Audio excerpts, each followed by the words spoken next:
Hello viewers, my name is Muhui Lawrence and welcome to the Realtors Show tonight. With me is the gorgeous. Welcome to the show. Introduce yourself. Thank you so much for having me on board. My good name is Mary Diana, well known as MD by my followers, clients, and my good friends. I'm a graduate from the Technical University of Kenya with a degree in mathematics and applied statistics. I'll say I'm a very hardworking lady, a go-getter, very confident, and I do believe in myself. Career-wise, I'm very passionate about real estate, business in general, and I do admire women in business making great moves out there. Yeah. That was quite an introduction. Yes. I understand you've been in the real estate industry for quite some time.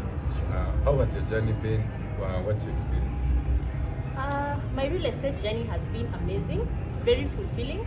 Actually, I'll say more of a learning curve because I've been able to understand the industry at different perspectives, from the sales and marketing department to the construction department, and also the customer relationship bit of it, because I handle so many clients. Actually, my clientele database is cosmopolitan, so I get to handle different clients with different interests, different budgets. Basically, what happens is that you listen to the clients, identify what they are looking for, and then you share with them the details, take them to the site, you take them to the office for the documentation process. You also make them understand the legal bit of it, and then from there, they can be able to purchase their dream home. How long have you been there? It's been around, I think, 7 years. I started in the homes and tours industry, and then I went to selling apartments in Westlands and Parklands. From there, I ventured in bungalows and mansionette sector. Then now I'm here offering my clients their preferred homes and properties. What they need to do is just to let me know the location, the budget, and the type of property they are looking for, and MD Modern Homes will provide the housing solution for them. So just before we go on, this is an interactive and a learning session where we are going to learn more about real estate, how you can buy property, the necessary steps you are supposed to take before you can buy property, the factors that you must consider, and many more. Welcome with me, and make sure you learn something. I want to ask you a very random question. What's the difference between a bungalow and a mansion? A bungalow, Yeah. it's a one-level house. One level house. And a mansionette could be 2-level, 3-level. Yeah, Gorofa. Gorofa. Yes. Sema Gorofa once and for all. Yeah. Okay. Okay. Now, so why real estate? Why real estate? You'll agree with me that we all need something of our own, right? Yes. So real estate and the housing sector has proven to be the safest and best investment option to venture in. And this is simply because one can never go wrong when investing in property, because property has been on an appreciating scale over time. You can never regret making a loss when you purchase a property, because the value keeps on appreciating. For instance, if you buy a house right now at 5 million, a year later or 2 years later, the same house, you will sell at around 6 or 7 million. This means that you are able to get a capital gain of up to 2 million. So it's that's 1 year, 1 or 2 years. 1 or 2 years you make profits. So that is just a way of you securing your future in that specific investment, and you can never go wrong because the value keeps on appreciating. Yes. So hauwezi enda hasara. Hawezi. Kabisa. Mary Diana. Yes. Yote ni nakaya maua. Uongo. Anyway, you mentioned that you've been in the real estate industry for 7 years. Yes. You also mentioned something about affordable housing. Sure. How affordable is affordable? And is affordable housing different from low-cost housing? From my understanding, I'll say affordable housing is whereby a housing unit is within a majority stretch price-wise. It has a flexible payment plan and comes with all the values needed for one to feel at home. And by the values, I mean it could be well-connected water, good security, electricity, close vicinity to all the social amenities, and such like things. Yeah. While low-cost housing, on the other end, from my understanding, I'll say is whereby a housing unit is less expensive than the normal or the average cost of a house. This is mainly because probably they have cut down the cost of construction. Okay. Budget imefinyiliwa kidogo. kama like let's say can I say substandard? Not Enough. really, Not but really. But I know what you mean. yes, I know that what you one. mean. Okay, and what are some of the factors affecting supply of affordable housing and the prices? Affordable housing supply and the prices are affected by so many things, but I'll just mention several of them. The one that is leading is the rise in the cost of building materials. That is mainly led by the high economy. Sometime back early last year is when we experienced the rise in the cost of construction materials. Now, you know, if the construction material prices have gone high, it means the developer will also increase the prices for the house. Yeah, it has to make a profit. Yes, and also the delivering of this construction material will also go low.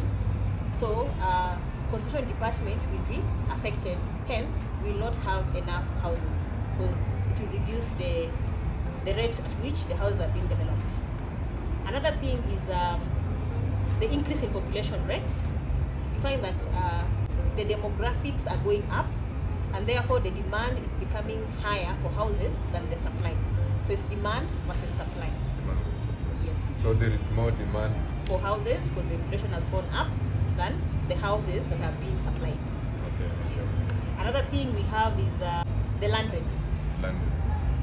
The prices of the lands have gone so high, and this is mainly affected by the high rates involved in acquiring the land. We have the approvals or the government permits. So whenever the prices of the lands are high, it also makes the developer increase the cost of the house. And in some instances, realize that the developer can actually decide not even to construct in that specific location because the prices are up. Yes. You are in an like dilemma. You know it. Yes. Where one thing affects the other, the other affects the other. You can't really tell. So all of them are working together, and all of them are affecting the supply and the prices for the affordable housing. Now that we are talking about the different, the cost and the affordable housing, so can you mention to me what are the different types of properties that are out there that people can purchase? When it comes to purchasing the properties in the housing sector, it depends with the developer, whatever the client is looking for. It could be a bungalow, a mansionette, an apartment, because some of them buy these properties to reside, others buy them so that they can rent out, others so that they can sell, others even buy apartments so that they can put on Airbnb and make a profit. And it actually depends. There are some who prefer buying them in a gated community, and others buy them on compound. Okay. Yeah. Gated community on compound.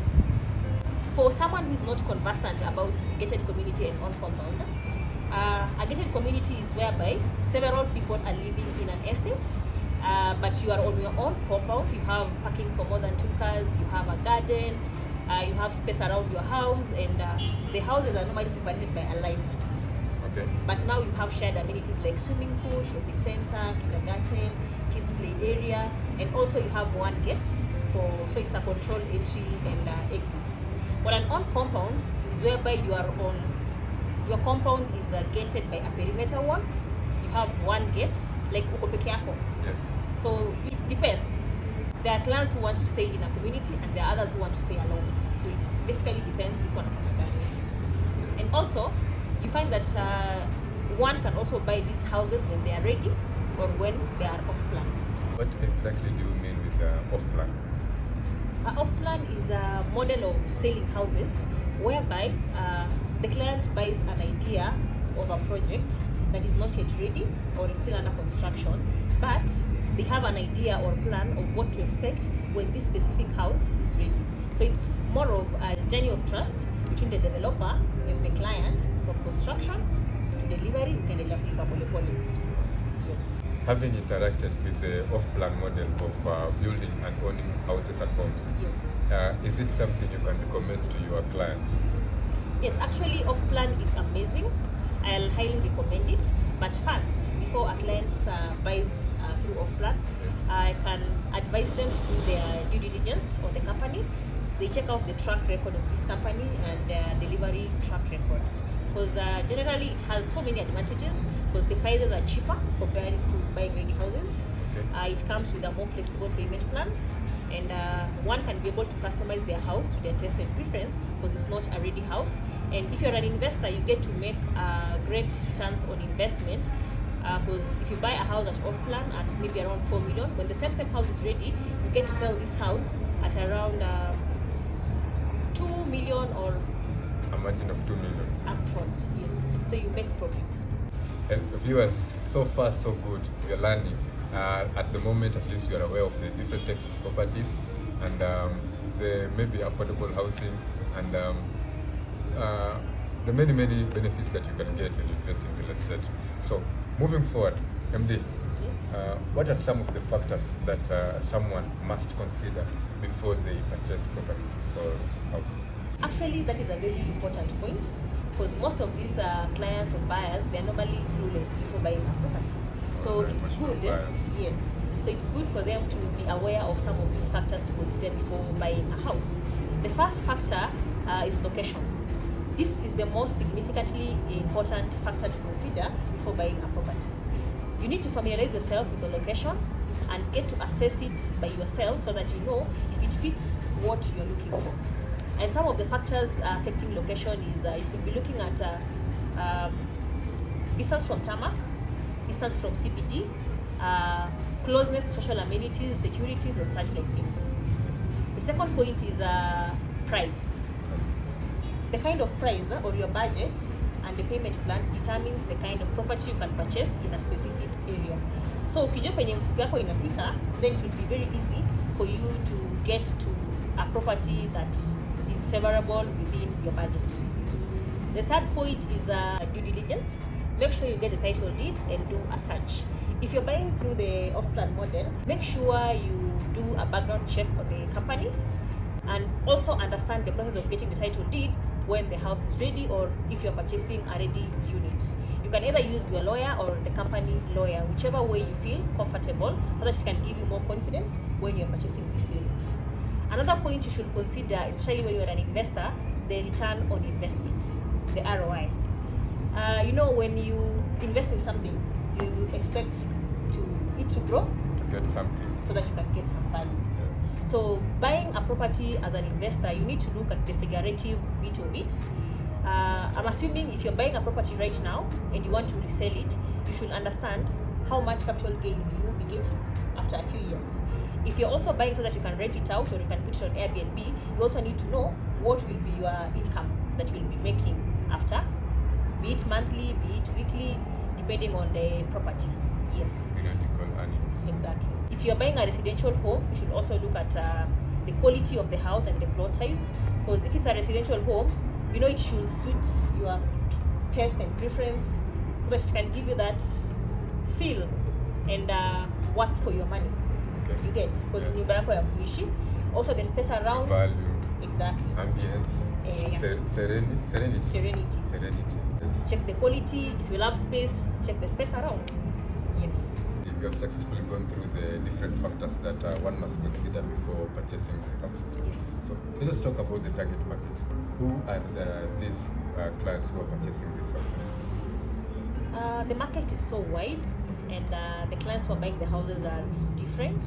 So we have the investors who are maybe buying to rent out, to resell, or put the house on Airbnb. We have people living in diaspora who want to invest back home. We have groups, chamas, circles. We have business people, both small scale and large scale.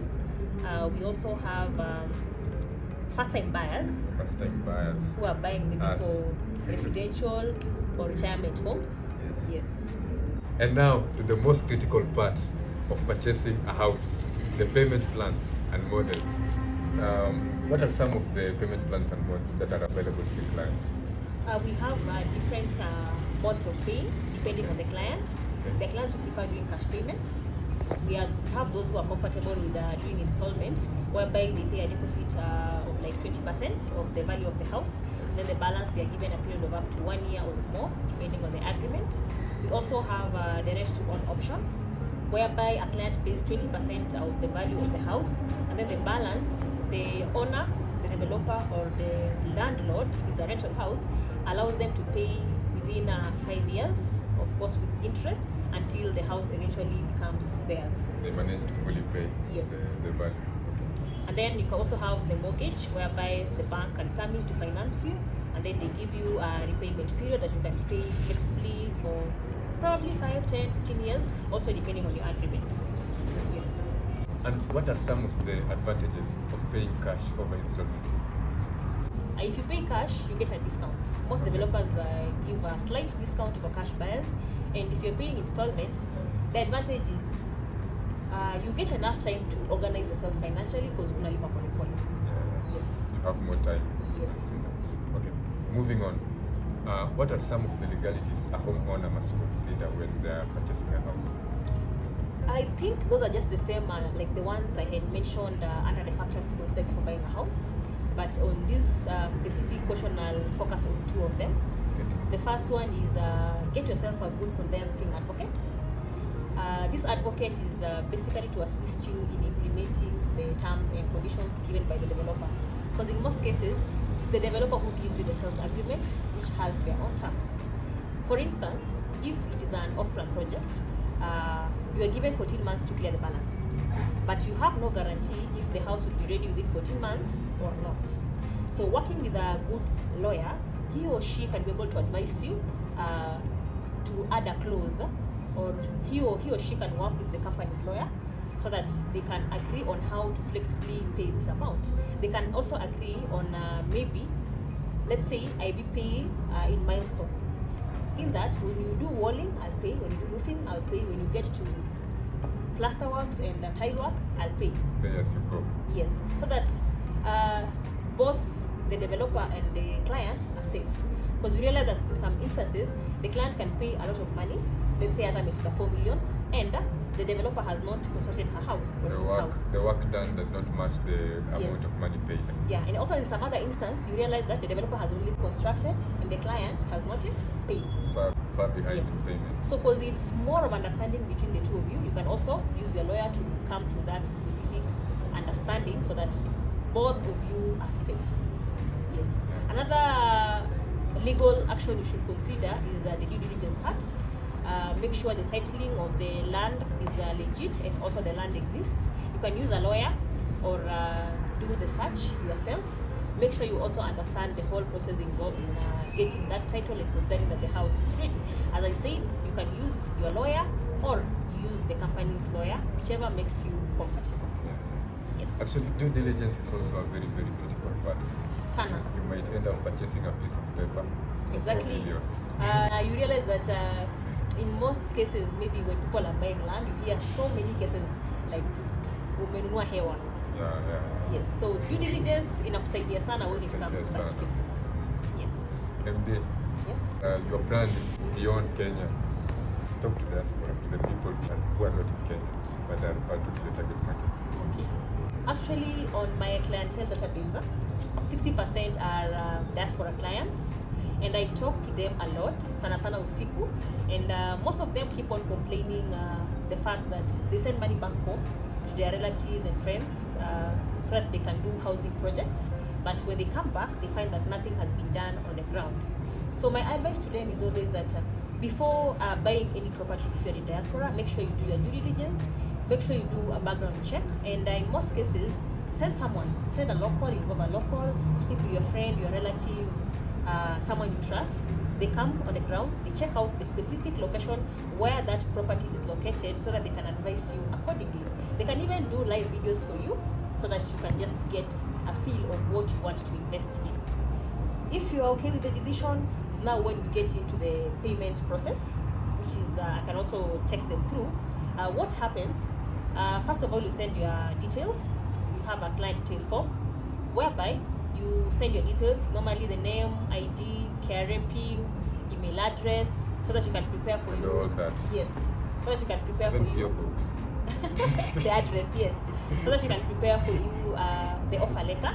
And an offer letter is a document which can help you to make a transaction with the bank, because it has your name, the name of the house, the title number, if it's an estate, the number, the bank details, so that when you go to the bank, you just transfer. So once you've transferred the amount or the deposit of the whole amount, you you now send us a receipt or a copy of that transaction slip. And then now when the transaction has reflected on our end, on the developer side or the company side, is when now you get a reconfirmation receipt from them confirming your payment has been received. Then from there, you now get a sales agreement, which is more binding between you and the developer. If it is already house, you're supposed to get a title deed express. Oh, okay. Yes. Ah. Or you are told, you can do a search, and then you are told within how long you can be able to get your title deed. Yes. And if it is off plan, you get to walk through the journey, and you get occasional updates on the progress of construction as you continue paying. Yes. That was very informative. I'm sure many clients are now fully aware of the different payment plans. Yes. Talking of which, are there any other extra charges or hidden costs involved in buying property or houses? Most clients are actually very sensitive when it comes to that. Yes. But I'll say there are charges involved, and all these charges are well stated on the sales agreement.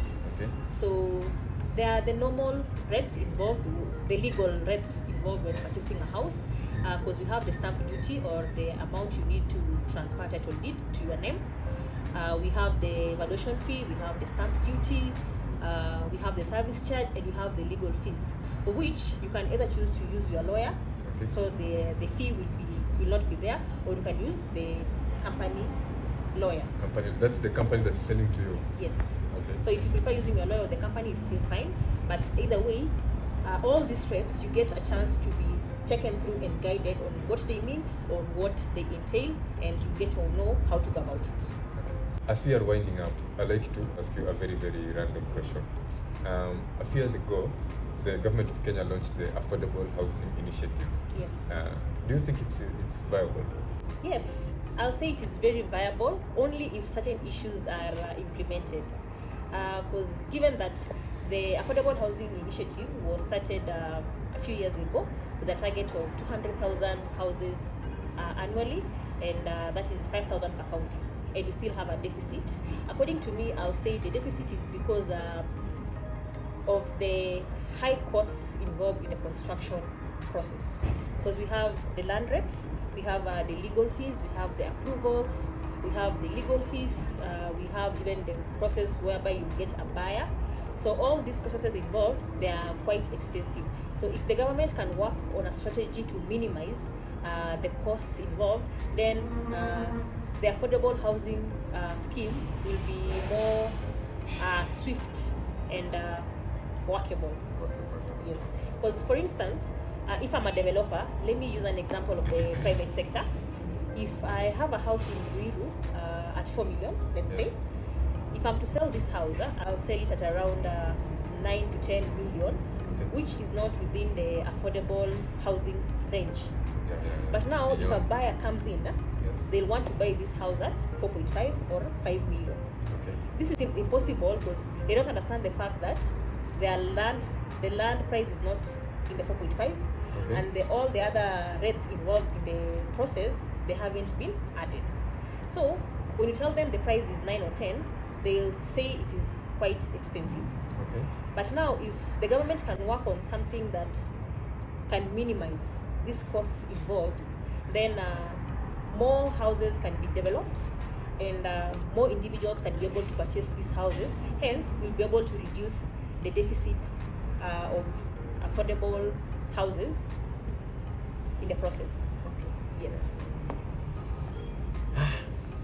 Thank you for sticking with us till the end. Wasn't our realtor amazing? I'm sure you've watched her, you've gained knowledge, you've gained massive. She's been very informative and very open-minded. She has taught us a lot. So I'm sure you're asking, when you want to own property with MD, how are you going to reach her? So MD, how can we find you? If you want to know about the kind of properties we have on offer, maybe I can just brief you a little bit before I tell you how to get me. So we have both bungalows, mansionettes, apartments, rental options along Kangude Road, Thika Road, Mombasa Road, Ngong Road, Kiambu Road. Tuko places kadhaa.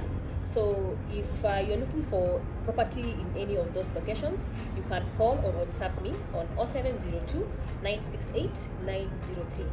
0702 968 903. You can also check me out on all my social media platforms. I am on Instagram, Facebook, YouTube, LinkedIn as MD Modern Homes. Just search MD Modern Homes on all those platforms, and my profile will come, and you'll be able to follow daily updates of the kind of offers I have on sale. Yes. I would like, on behalf of all the viewers and everyone that has benefited from this, I would like to thank you for showing up and giving us these invaluable lessons. Karibuni sana, and I'm glad to have shared this amazing home ownership session with you, and I'll be glad to share with you more tips. So in case you have a topic you want me to tackle, kindly drop a comment and I will take you through. I'll also like to encourage everyone who's been watching this video, if you're looking forward to buy a property or invest, now is the time to invest. As they say, mapema ndio best. And I also believe that this is the year where you should all achieve that dream of owning a home. So stay tuned for the next video. I'm your girl. My name is MD Mary Diana. I'm Lawrence Mukuyu.